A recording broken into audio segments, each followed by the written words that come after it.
Hey, Philip. Yeah. How you doing? Good morning. Yeah, I'm doing fine. Thank you. Looks like you're working on a couple of metal projects here. Yeah, I've got this piece that I just made yesterday, or finished up yesterday rather, and I'm working on another variation of the same idea.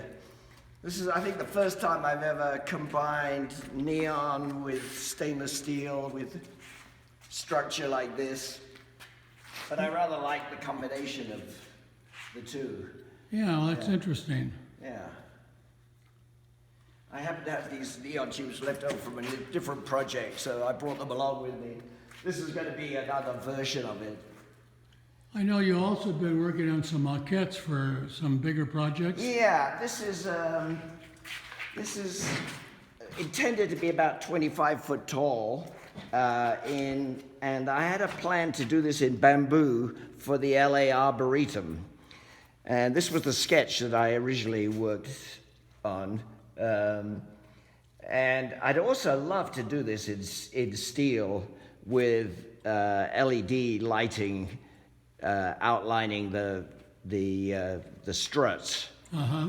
So that's something I'm also sort of contemplating.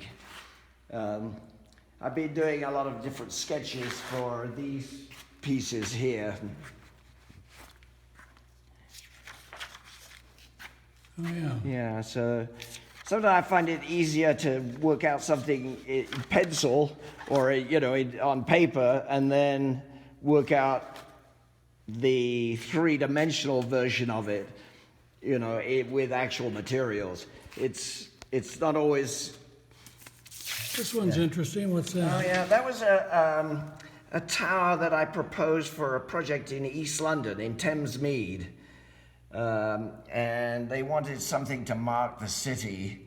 And the idea was these would be sort of like banana leaf shapes, of folded, perforated steel, and then powder coated. And then I was going to insert light in the sort of V shape so that it would really not be visible, except the light would be visible, but not the actual light source, Well, I understand you did a famous sculpture in London many years ago with lighting, right? Yeah, I was just graduating from Chelsea Art School, and they had a competition for the Hayward Gallery, which is a big national gallery on the Thames, and I proposed a geodesic tower outlined with neon, and that back in 1970, I think, and they accepted the proposal, and the sculpture was up there for about 40 years. And for some reason, they took it down at some point, but that's a great shame. It was really a sort of a permanent installation, the idea was, at least. How tall was it? 48 feet tall. Oh, wow. Yeah. And it also responded, because it was there for a long time, I thought it would be helpful if the sculpture would change with time. And so I used a weather sensor, wind speed and wind direction, to choose which program the sculpture would play. So it would respond to the weather. On a wild day, it'd be a little crazy, and on a calm day, it would be very slow and sort of lyrical. So here at Buffalo Creek Art Center, you've also been working in the wood shop with a project. Should we go over there and take a look? Yeah, that'd be great. Yeah, that's a completely different project, but I like working on different things at the same time. So. All right, well, we'll go take a look. Okay, thank you. Hey, Philip. Hi, Steve. Yeah, this is the work that I've been doing down here in the wood shop. I've been a sailor all my life, and I got quite fascinated by the surface of the ocean, the way it moves around, it never stops, and the shapes that it makes are fascinating to me, from calm seas to rough seas. So I'm working on a project here to sort of freeze the ocean surface and translate that into a durable material like this. This is ash. Quite a hard wood to carve, but lovely when it's done, Yeah, that's cool. Yeah. You almost finished with that? I'm almost finished with this one. I've got another little one over there starting, and I've got some pieces outside also that maybe we could look out there because the sunlight is more interesting on All right, the let's pieces, take a yeah. look. Okay.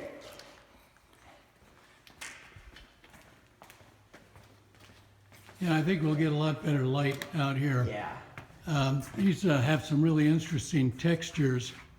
So, Yeah, this is another ash piece. It's a simple sort of waveform. And then this is a curly maple piece, and you could tell how the light really works well on these kind of forms. oh, yeah, that's very interesting. And these other pieces are plywood? These are plywood, yeah, laminated plywood, birch plywood glued together, and it's an idea that I stole from Steve Hardy, who's doing a lot of work here and who runs this place. This was sort of carved with a grinding machine. I forget exactly the name of the machine, and then another smaller machine. And again, it's this sort of waveform. Is this the one that you wire brushed? Yeah, that is, you can see the wire brush marks on here. So this is quite nice to sort of run your hand over. It doesn't sort of snag. And then this piece here? This is another plywood piece, but in this case, I inked with Chinese ink the grooves in here, and then came back and sanded back over, and so you get this sort of black mark of in the grooves, and then you get this red area, which is the glue between the layers of plywood, and then the white is the actual wood of the plywood. So I've been playing around with different ideas here, and it's been really a great experience working here at Buffalo Creek, because the shops are so fantastic and everybody's really helpful, and it's such a delight to be able to work for a month straight on works, and we could work, all day, all night if we wanted. It's really a great pleasure. Oh, good. Well, thank you. Well, thank you.